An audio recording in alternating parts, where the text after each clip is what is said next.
¿Quién es el verdadero culpable de los balseros cubanos en el mar? ¿Cómo están, amigos? Bienvenidos a Noticias Importantes. Comenzamos. La propaganda castrista siempre estuvo empeñada en convencernos de una cosa: si muchos cubanos se mostraban dispuestos a arrostrar los peligros de una peligrosa travesía por el estrecho de la Florida, era solo por la existencia de la ley de ajuste cubano. En días pasados, el diario castrista Grama, bajo el título "El mar no perdona", publicó en 2 partes un trabajo periodístico sobre la salida ilegal del país realizada por una lancha rápida desde la playa Nazabal, al norte de la provincia de Villa Clara. Como lo sugiere el título, la intentona terminó en un naufragio en el que murieron 12 de los 24 viajeros. La narración de la tragedia vivida por los expedicionarios provoca que nos identifiquemos con sus terribles vivencias. Esto incluye la rotura de un motor de la embarcación y el posterior naufragio, la virtual inexistencia de salvavidas, los esfuerzos por no hundirse aprovechando cualquier objeto flotante, pero el extenso trabajo ofrece interés por otras razones diversas. Lo primero que llama la atención es la falta de una mención a la ley asesina de ajuste cubano, como ellos lo denominan. Me estoy refiriendo a la conocida ley federal estadounidense que viabiliza la concesión de residencia legal en el gran país a los ciudadanos de la isla que lleguen allá. Algún tiempo atrás, la alusión habría sido inevitable. Era rara la semana en la que un reportaje del Grama o el encendido comentario de algunos de los cotorrones del noticiero nacional de televisión no lo mencionara, y en los más duros términos, la dichosa ley asesina. La propaganda castrista estaba empeñada en convencer a sus consumidores de una cosa: si muchos cubanos se mostraban dispuestos a arrostrar los peligros de una peligrosa travesía por el estrecho de Florida, era solo por la existencia de la bendita disposición.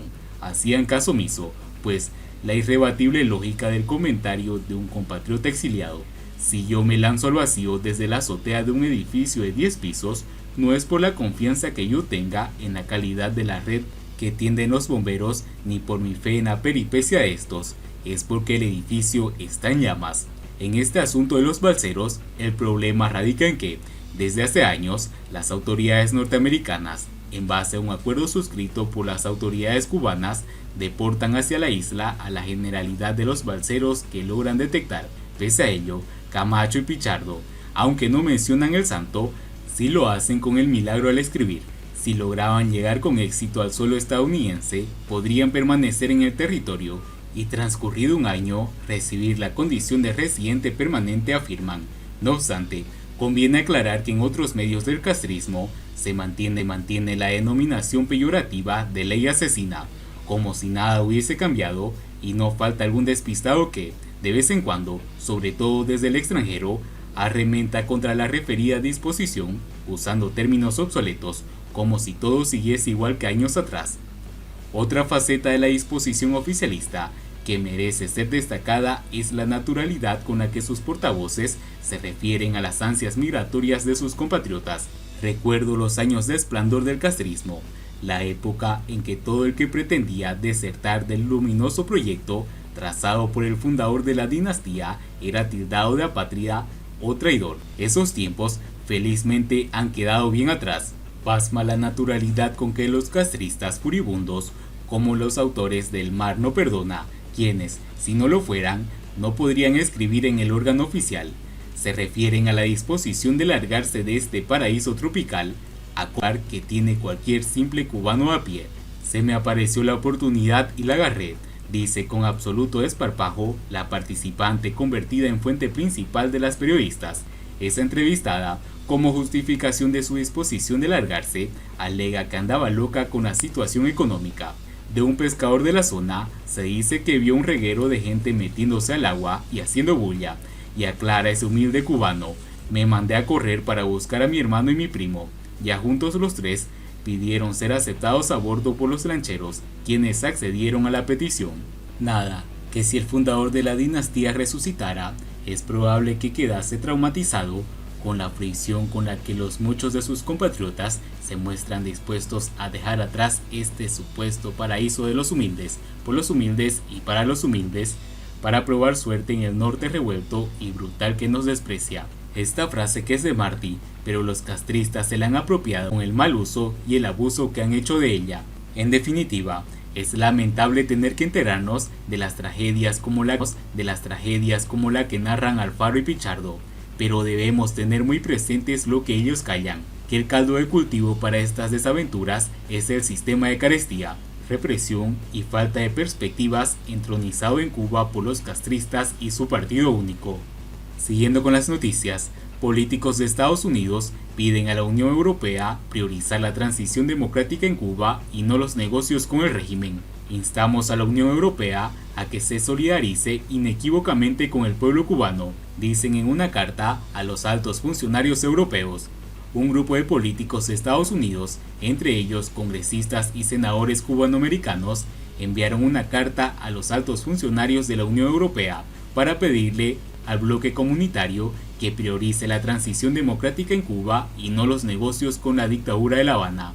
Escribimos para instar a la Unión Europea a que se solidarice inequívocamente con el pueblo cubano de uniones comerciales o diplomáticas con el represivo régimen cubano, hasta que se reconozcan las libertades básicas y los derechos humanos, afirman los firmantes de la carta, entre ellos los cubanoamericanos Mario Díaz-Balart, Marco Rubio, Carlos A. Jiménez y Albio Cires. Específicamente, le solicitamos que exija la liberación inmediata de todos los presos políticos, la legalización de la libertad de expresión, los medios independientes, los partidos políticos y los sindicatos, y la programación de elecciones libres, justas y multipartidistas para que el pueblo de Cuba, oprimido durante mucho tiempo, señala la misiva, también firmada por el senador Rick Scott. La carta está fechada el pasado 30 de junio y fue enviada al presidente de la Comisión Europea, Charles Michel, al presidente del Parlamento Europeo, David Sassoli, y al alto representante de la Unión Europea para Asuntos Exteriores y Políticas de Seguridad, Josep Borrell. El texto íntegro fue publicado en la página del senador Rubio. La naturaleza opresiva de la dictadura cubana no ha cambiado a pesar de las transferencias de títulos o las falsas elecciones unipartidistas. De hecho, el régimen solo ha continuado afianzando y expandiendo su poder. Escribimos para asegurarnos de que esté al tanto del deterioro de la situación de los derechos humanos en Cuba, incluida la brutal represión contra artistas, músicos y escritores independientes del movimiento San Isidro, así como la represión contra otros activistas de los derechos humanos en toda la isla, agregaron los políticos de Estados Unidos. Los senadores y congresistas estadounidenses señalaron que el régimen de La Habana continúa con la represión a José Daniel Ferrer, líder de la Unión Patriótica de Cuba, UNPACU, Berta Soler, líder de las Damas de Blanco y otros activistas. Además de la severa represión en la isla, el régimen de Cuba continúa desestabilizando a países del hemisferio occidental al apuntalar las dictaduras de Venezuela y Nicaragua, apoyando a grupos terroristas internacionales como son las Fuerzas Armadas Revolucionarias de Colombia, el Ejército de Liberación Nacional. La maldad del régimen cubano no se limita a sus fronteras, sino que ha contribuido a la represión, la violencia y la desestabilización en todo el hemisferio occidental, señala la misiva. Los políticos reconocieron estar alarmados porque la Unión Europea busque liderazgos en España, cuando ese país ha tenido un historial pobre en nuestro hemisferio, y en el caso de Cuba, se vio obligada a abandonar la isla una vez que el pueblo cubano ganó su independencia. Es irónico que más de 100 años después, los antiguos opresores coloniales ahora busquen fortalecer a los opresores del pueblo cubano de hoy en día. Lamentablemente, España no ha ejercido la solidaridad en nombre de la democracia y los derechos humanos para el pueblo cubano que la comunidad europea demostró para los pueblos de España, afirmaron. Los políticos de Estados Unidos dijeron a los altos funcionarios europeos que Lituania es el país que se encuentra en la posición óptima para guiar a Europa en el asunto crítico de las transiciones del totalitarismo a la democracia, porque experimentó su propia transición democrática, alejándose del totalitarismo comunista. El Parlamento lituano condenó el día domingo al régimen cubano y exigió cesar la actual ola represiva en la isla. El pueblo cubano ha sufrido durante décadas bajo un régimen dictatorial, en gran parte debido a la falta de solidaridad internacional.